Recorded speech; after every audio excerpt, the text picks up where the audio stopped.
My name's Adam. I was wondering, with the chaotic nature of Comic-Con and being in lines and not being able to see what you always want to see, how does Sheldon handle that with his idiosyncrasies? That's a really good question. That's a really good question. I mean, I think we haven't talked about it. I've got to believe that Sheldon would have a very specific plan where he would prepare, he would know the experience he's going into, and he would have coping mechanisms that he would have designed for lines and things like that. It's how I handle Comic-Con. I have very specific coping mechanisms. I bet we're not the people to ask in this room that question. I bet some of you know the answer to that. Yeah. But I think Sheldon, difficult situation, Sheldon does well if he knows what the situation will be and develops a coping strategy. I mean, it's kind of a dull answer, but I think that's how he would do it. I think he'd hate cutsies. There were cutsies. Of people who cut the line? Oh, no.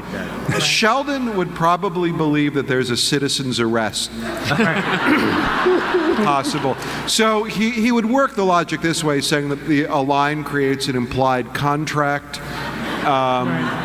He also would find it really weird that his face is on those giant bags.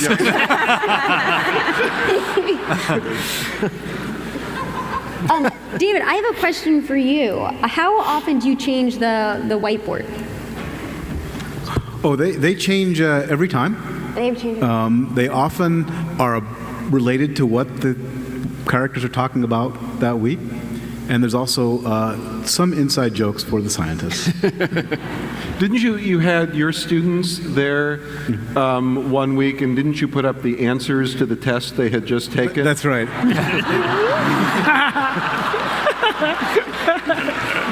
It took them surprisingly long to figure it out, which might explain how they did. But it's a nice way to goose the ratings by making sure they have to watch the show. Right. So I think that's good. But sometimes they've been very cool things. They've been, like when they were talking about time travel once, there were time travel things and stuff like that. So if you can The solution to time travel is on the whiteboard in the Big Bang Theory, if anyone wants to try it. Well, actually, it's probably the one behind the DNA molecule you can't read.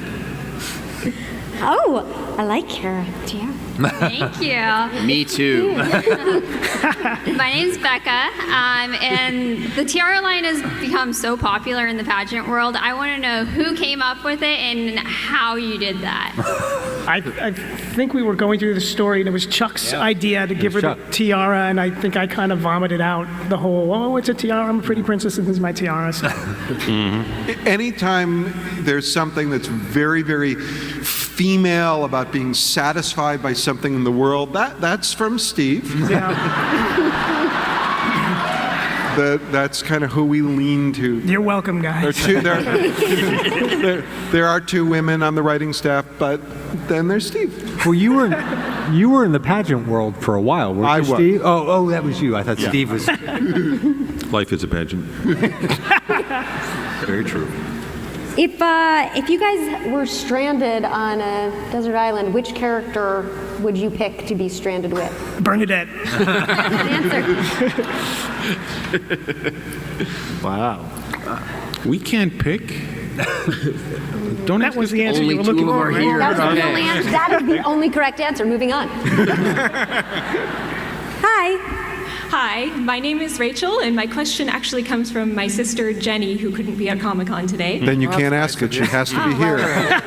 No, it's a rule. In that case, it's my question. Well, maybe ask why. So in a recent episode, there's a big to-do over who will be chosen for a tenured position at the university.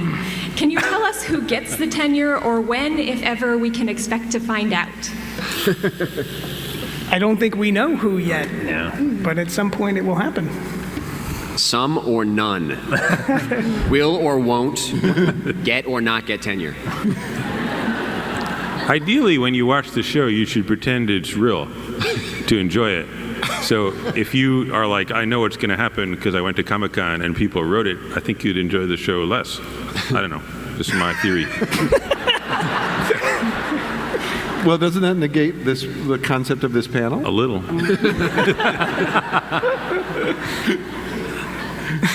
I'm skeptical of the whole Comic-Con thing because I feel like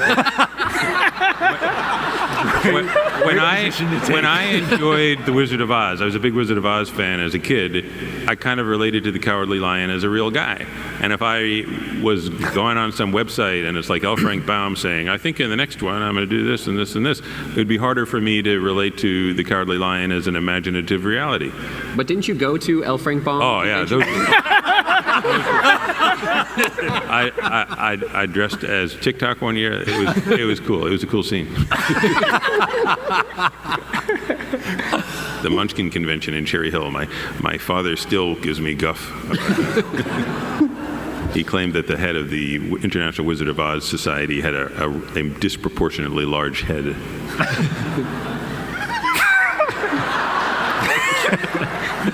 You're heard here at Comic-Con, guys.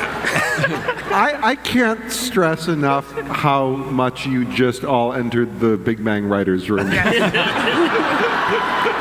That's what it's like. That is easily 30% of the day. It's 50% eating, 30% of that, 10% bathroom, and about 5 minutes of writing.